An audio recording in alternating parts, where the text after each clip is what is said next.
everyone. I'm going to show you how to stretch a muscle in the neck called your levator scapula. So your levator scapula, which I know sounds like a little bit of an odd name, is responsible for elevating or raising the shoulder blade.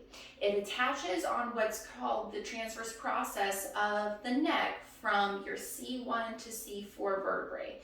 It travels down to connect to the inside upper portion of your shoulder blade.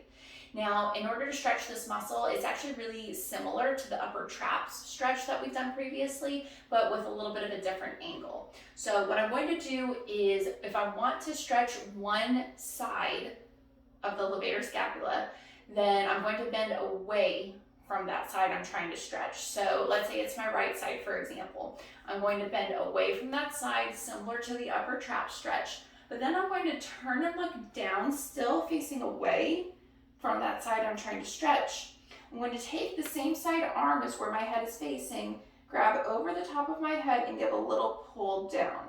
You'll feel a stretch kind of through the back of the neck in this area. So if you're having tension or discomfort there, it might be the levator scapula that you need to stretch.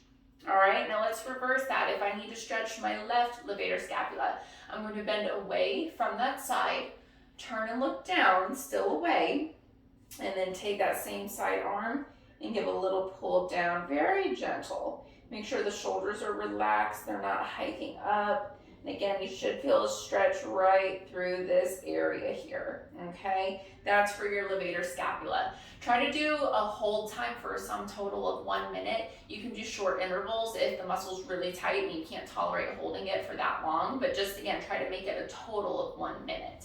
And just make sure it's nothing painful. It's okay if it's a little uncomfortable, especially if it's very tight for you, but just don't force anything into pain. So if you're noticing you're getting a little tension or discomfort in that general area on either or both sides, go ahead and try this stretch at home and see if it helps relieve that tension.